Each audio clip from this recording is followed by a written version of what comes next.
Hi, everybody. Thanks for joining me. Um, Tonight, I want to go on and I want to talk about a couple of different things. And the reason for that is this is something that's come to me more than a couple of times here in the past week or so. And uh, I think there's somebody else out there who needs to hear this, whoever it might be. So, like, share, comment, all of those things. There's somebody out there who needs to hear this. But tonight we're going to talk about number one, your blueprint, and number two, change, and how all this works together. Now, with change, there are a couple different kinds of change. There are change that we are in complete control of, from the decisions that we've made, the things that we do, but we are in complete control of that change. And then there's change that we really can't control. It's like what we're all going through right now, this global pandemic. We can't control what the change is and how it's reacting and what it's doing, but we can absolutely control how we manage that and how we control ourselves through that. And I want to talk you through it. But first, the blueprint. See, a blueprint is a life plan for ourselves. It's how we imagine our life to be. And we have many different blueprints, actually, and because we have different areas of our life, whether it's finances or your career, your family, your friends, your relationships, your spirituality, your health. There are many different areas of our life, and each one of those areas has a different blueprint where we imagine the ideal for our life in that area. Now, we also have a current life situation. Now, the blueprint is going to give us three different things. Number one, if our current life situation matches or very closely matches our blueprint, our ideal, then we become happy. So think of an area of your life where you're in the zone. You feel immense joy whenever you're doing this, whether it's, when you go to work, or maybe it's balancing your checkbook, spending time with your family, spending time with your friends, whatever it might be. But this is where you find joy because your current situation is matching your blueprint. Secondly, if your current life situation does not match your blueprint, this is the formula for unhappy. Now, this is where we get stressed, we get anxiety, we lose sleep over it at night. It could be a number of things. It might be still your career, it might be your friends, it might be your family, it might be your finances, it might be any number of our life areas. But if your current situation does not match your blueprint, that's the formula for unhappy. And thirdly, if your current life situation does not match your blueprint and you believe there's nothing you can do about it, that's the formula for misery. So this is when you're stuck. I don't mean like in a rut. I mean like stuck, being held down, held back, whatever it might be. Maybe it's the job you despise going to, but you feel like you need to go to this job anyway because of this and this and this. Maybe it's spending time with your family. Maybe it's your friends. Maybe it's your spirituality. Maybe it's your health, whatever it might be. You feel stuck. There's nothing you can do about it. Nothing you can do to match your blueprint. There's no changes that you can make. But the key word here is change. So there are two things you can do. Number one, you can adjust your blueprint. It's okay to do that. Get it closer to where you are in your life. Make it more realistic. And right now in the world, we all have to adjust our blueprints. Right? It's just part of what's going on and how we adapt to and manage this change. See, I've heard somebody say that in the past 15 years, the world is completely different. And it's going to be a completely different world in 15 days rather. It's going to be another completely different world in another 15 days. So hold on, change just keeps happening. So you can lower your blueprint, adjust your blueprint, or you can change your current situation to start getting you closer to your ideal. All right, so by change, I don't mean like scrapping your entire life and starting completely over. Now, change is uncomfortable and change is awkward, and it should be because that's that growth period. And we've all gone through this. And it's just part of natural growing up. Think of the things, the changes that you made just as part of growing. Your first kiss. Remember how awkward that was? Remember how uncomfortable that was? But you did it. And you were not the same person as you were before. It completely changed your life. Remember when you first drove or you got your driver's license, something like that.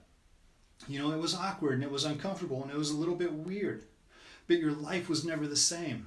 Firewalkers, remember the first time you walked on fire? How awkward, how uncomfortable that was? And your life was never the same. You never looked back. So that's what change is. There's a moment of awkwardness. And it's going to be uncomfortable, but you got to go through it in order to grow, in order to change. Now, if things need to change, things must change. You've heard me say that a million times. You can't do the same thing you've always done and expect the same results. That's just not going to happen. So imagine, even if you were a person who is steadfast, stubborn, stuck in their ways, resistant to change, change is happening around you. And you can adapt to it and change with it, or you can choose not to. Imagine yourself standing in an empty swimming pool, stoic, unwavering. I'm not moving. I'm stubborn, you could say. But that pool starts to fill up with water. So now you have a choice. You can either remain unwavering and suffer that consequence, or you can change with the world around you. So somebody somewhere needs to hear this, that your world is changing around you. And right now you need to start making some changes to adapt with it. And you don't have to scrap your life plan. It's all okay. Just little tiny things. It's going to be uncomfortable and it's going to be awkward, I know. But you have to make those changes. Now, I want to give you a little bit of homework, and I want to help those people who are in misery get out of it. And I want to help those people who are unhappy get into happy, because really here's the key to it all. It's about perception. It's all perception. Think of the moment, in those happy moments, where your current life situation is matching your blueprint. It's because you believe they're matching your blueprint. In reality, they may be very far apart. Everybody has seen those young athletes, and as an umpire, I get to see them a lot, although not this year. I haven't seen any of them actually, but we've all seen those young athletes who believe they are the star athlete, right? But they're not. But they're very happy playing their game. It's because their perception of who they are is matching their perception of their ideal. Think of those people who are unhappy in the things that they're doing. It's because it's their perception. They perceive themselves as not being close to their ideal, and very successful people suffer from this. The stars, the actors, and the athletes, it doesn't matter how many records they hold. It doesn't how many Golden Globes and how many Oscars and how many batting titles and how many World Series rings or whatever. It doesn't matter, because their bar is so high that no matter how good they are, they still haven't attained to that ideal. And that causes a lot of stress and anxiety for them as well as for us. So in our own lives, if we perceive ourselves as being lower than what we really are, that will lead to unhappy. And misery is the same way. It's all about perception. And here's where the homework comes in. So if you're watching the replay, hit pause, and I want you to go get a pencil and a paper. If you're watching this live and you got one close, grab it. Otherwise, wait till the end and do this. But I want you to do this homework because it's really going to make a difference for you. So in those areas where you are feeling miserable, and it might be just that one sliver of an area in your life. Maybe it's finances, maybe it's your career. There are things where we believe that we can't do.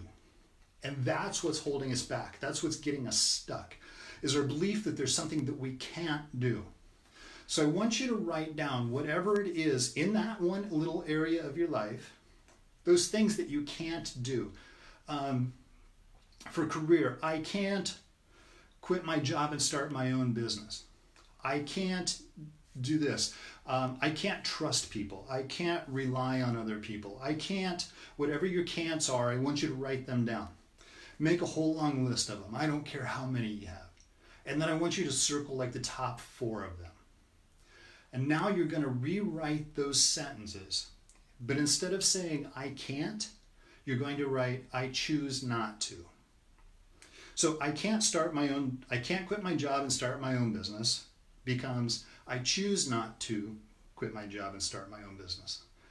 I can't trust other people will become I choose not to trust other people. And there might be a really good reason for it. Maybe you got burned really, really bad time after time after time after time. And so now you're at the point where you just can't trust people. But in reality, you can. And you must. But your mind, our primitive minds, are telling us that we can't. Now, write down, I choose not to. Now you're going to take that, I choose not to, those 4 things, and you're going to read them out loud to yourself. Better yet, go to a mirror and read them literally to yourself. I choose not to quit my job and start my own business. I choose not to trust people.